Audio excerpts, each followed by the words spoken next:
എല്ലാ അഴുക്കും ദുഷ്ടതയുടെ ആധിക്യവും വിട്ട് നിങ്ങളുടെ ആത്മാക്കളെ രക്ഷിക്കുവാൻ ശക്തിയുള്ളതും ഉൾനട്ടതുമായ വചനം സൗമ്യതയോടെ കൈക്കൊള്ളുവിൻ.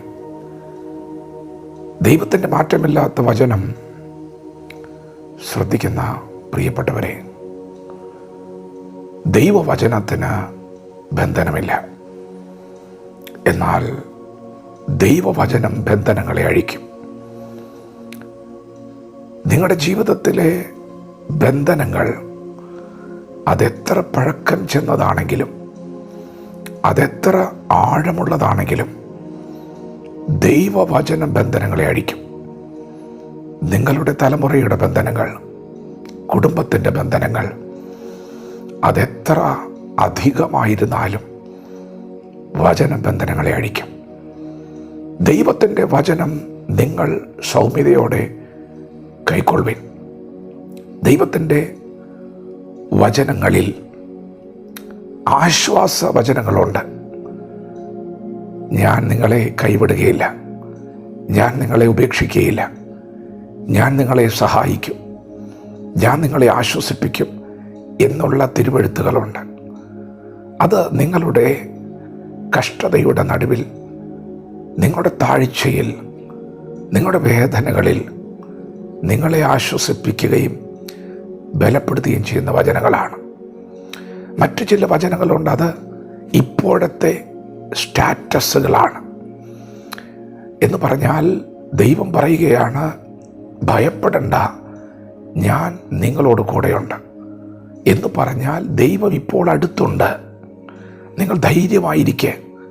മറ്റൊരിടത്ത് പറയുന്നു, ഞാൻ നിൻ്റെ വലം കൈക്ക് പിടിച്ചിരിക്കുന്നു, ഞാൻ നിങ്ങളെ ഉള്ളം കൈയിൽ വരച്ചിരിക്കുന്നു, ഞാൻ നിങ്ങളെ ഉള്ളം കൈയിൽ വഹിച്ചിരിക്കുന്നു എന്നൊക്കെ പരിശുദ്ധാത്മാവ് പറയുമ്പോൾ ഇപ്പോൾ വചനം നിങ്ങളോട് കൂടെയുണ്ട്, ദൈവം അടുത്തുണ്ട്, ദൈവം കയ്യിൽ പിടിച്ചിട്ടുണ്ട് എന്ന് ദൈവം പറഞ്ഞാൽ അത് ഇപ്പോഴത്തെ നിങ്ങളുടെ സ്റ്റാറ്റസാണ്. ദൈവം അടുത്തുണ്ട്. നിങ്ങളത് അങ്ങനെ തന്നെ സ്വീകരിച്ചാൽ മതി. ആശ്വാസവചനങ്ങൾ ബലമായി വെളിപ്പെടുമ്പോൾ ദൈവം കൂടെയുണ്ട് എന്നുള്ള വചനം. മറ്റൊരു വചനമുണ്ട്, യേശുവിൻ്റെ അടിപ്പിണരുകളാൽ സൗഖ്യം വന്നിരിക്കുന്നു എന്ന വചനം. നിങ്ങൾ സ്വീകരിക്കണം, വിശ്വാസത്തോടെ സ്വീകരിക്കണം. ദൈവം നിങ്ങൾക്ക് വേണ്ടി തൻ്റെ പുത്രനായ യേശുവിനെ കാൽവറിയിൽ തകർത്തു കളഞ്ഞ് നിങ്ങൾക്ക് പാപമോചനവും നിത്യജീവനും ഒരുക്കി തന്നിട്ട് നിങ്ങളോട് വിളിച്ചറിയിക്കുന്ന സത്വാർത്ത നിങ്ങൾ സൗമ്യതയോടെ കൈക്കൊള്ളണം. നിങ്ങൾ വിശ്വസിച്ച് ഏറ്റെടുക്കണം. ദൈവം നിങ്ങളോട് പറയുന്നത് അങ്ങനെ തന്നെ നിങ്ങൾ ഏറ്റെടുക്കണം. മറ്റു ചില വചനങ്ങൾ അനുസരണത്തിൻ്റെ വചനങ്ങളാണ്. വിശ്വസിക്കുകയും സ്നാനമേൽക്കുകയും ചെയ്യുന്നവൻ രക്ഷിക്കപ്പെടും. അവിടെ വിശ്വസിച്ചാൽ മാത്രം പോരാ, അവിടെ ഒരു കർമാചാരമുണ്ട്. വെള്ളത്തിൽ മുങ്ങി സ്നാനമെടുക്കണം. അത് അനുസരണമാണ്.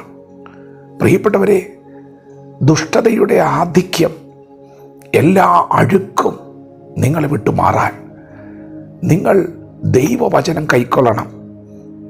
വചനത്തിൽ അനുസരണവും കൂടിയുണ്ട്. ദൈവം നിങ്ങളോട് ദുഷ്ടന്മാരുടെ ആലോചന പ്രകാരം നടക്കരുതെന്ന് പറഞ്ഞാൽ, പാപികളുടെ വഴി നിൽക്കരുതെന്ന് പറഞ്ഞാൽ, പരിഹാസിയുടെ ഇരിപ്പിടത്തിൽ ഇരിക്കരുതെന്ന് പറഞ്ഞാൽ, നിങ്ങൾ ദൈവവചനത്തെ രാപ്പകൽ ധ്യാനിക്കണമെന്ന് പറഞ്ഞാൽ, നിങ്ങൾ ഈ ലോകത്തോട് വേർപെട്ട് വചനത്തെ ധ്യാനിക്കാൻ തുടങ്ങണം. അത് അനുസരണമാണ്. ദൈവത്തിൻ്റെ വചനം എന്താണോ നിങ്ങളോട് പറയുന്നത് അത് നിങ്ങൾ സൗമ്യതയോടെ സ്വീകരിക്കുവിൻ.